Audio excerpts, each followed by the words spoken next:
kullu nafsin dhaikatul maut, kila nafsi itaonja mauti. Hayo ni maamrisho ya Allah subhanahu wa ta'ala, akituambia kwamba kila mnyama, kila binadamu ni sharti aonje mauti. Lakini khutba ya Ijumaa ya wiki hii itakayotolewa na Sheikh Ali Bahero katika Masjid Yusuf eneo la Migadini, atakuwa akiongelea na kutufahamisha kuhusiana na je, atabaki kiumbe chochote katika hii dunia.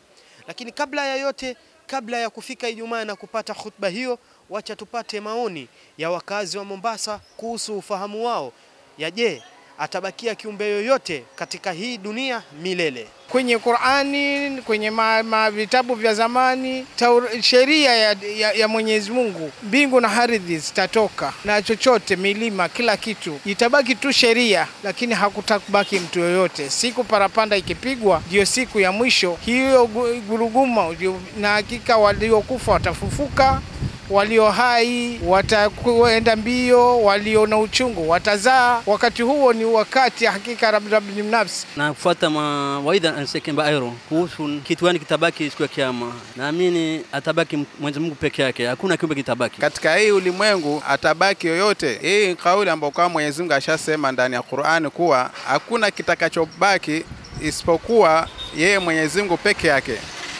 Kwa hivyo sisi binadamu tunapokaa katika huu ulimwengu ni kujitahidi katika maamrisho Allah subhanahu wa ta'ala na kufuata maneno ya Mtume Muhammad sallallahu alaihi wasallam kwa yale aliyokataza. Kuna ndugu yangu, kwa sababu vitabu vya Qur'ani vishasema kabisa hakuna kitakachobaki katika ulimwengu zaidi ya Allah peke yake. Kwa hivyo yule anayekata tamaa ya kuwa yeye ataishi milele, hakuna katika hii dunia. Hata huyu malakul maut pia yeye ndiye atakaye kuwa amebaki, lakini Mwenyezi Mungu atamwambia tafuta mtu ambaye kwamba atakayebaki aliyobakia katika ulimwengu. Atasema nimetafuta isipokuwa hakuna. Mwenyezi Mungu atamwambia kuwa yuko mmoja, kisha ndio atamwambia ni wewe ambaye kwamba utakayebaki malakul maut. Kisha yeye mwenyewe malakul maut atajitoa roho. Kwa hivyo mtu ambaye kwamba atakayebaki ni Mwenyezi Mungu subhanahu wa ta'ala.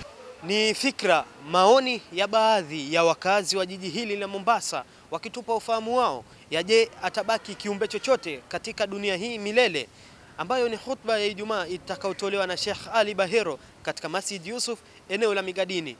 Usijali mtazamaji wetu, kama utopata kufika Migadini, hakika Al-Hajar TV kama tunavyokuambia ni mwangaza kwa umma, tutakuletea khutba hii ya Ijumaa moja kwa moja kwenye runinga yako kupitia mtandao wetu wa YouTube na vile vile kwenye app yetu. Usikose kutazama khutba hiyo upate ufahamu zaidi wa ilmu ambayo itakuwa ni yenye kukufaa. Nimekuwa wako Abdurrahman Alwi, Al-Hajar TV, mwangaza kwa umma.